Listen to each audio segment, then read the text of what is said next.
It's great to be with you today. My name's Pettersen, and I represent Colorado's 7th Congressional District.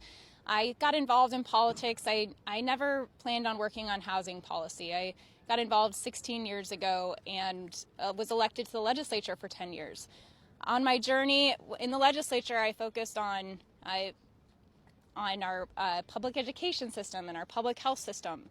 And when I was running for Congress this last election, and I was visiting places across my district, it's a 4.5-hour drive from the suburbs in Colorado all throughout rural Colorado, I heard number one, the top thing that came up anywhere that I visited was housing. Colorado is the best place to live, and our secret's out. We have people that have been moving there in the thousands for years. We do not have the housing supply to keep up with this.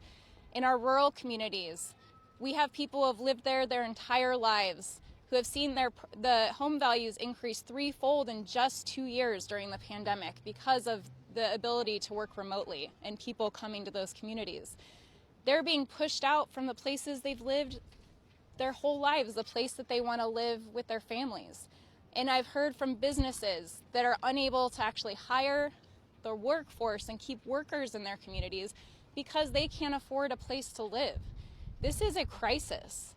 And I came to Congress as a freshman with high hopes of our ability to come together to work on this critical issue. I'm so excited.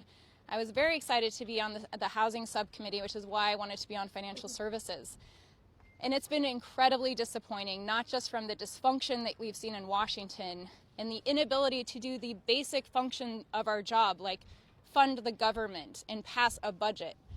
We have been unable to come together on one of the most critical issues that intersects with every single thing that we care about on housing. And so I'm proud to stand with the Democrats who are here on my committee with thoughtful, comprehensive proposals on how we need to increase our housing supply. When I think about what this means to me personally, my mom struggled with a substance use disorder issue, and because of her lack of income, the only reason that she wasn't homeless and that she was able to survive is because she was one of the few people who qualified for Section 8. My dad, who was homeless for 3 years, living in motels and on couches, and my aunt, who unfortunately died on the streets without access to the care that she needed and the shelter that she needed.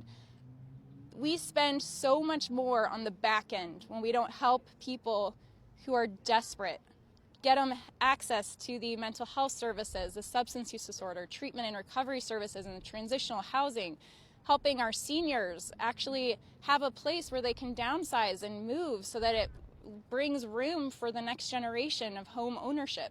This is critical for long-term wealth and success and stability. So I want you to know that Democrats are united fighting on a package with the leadership of Chairwoman Waters to actually bring the comprehensive change we need. And I'm grateful that President Biden has also prioritized this, that he is going to be focused on that tonight, and that he is leading, but he needs Congress to lead.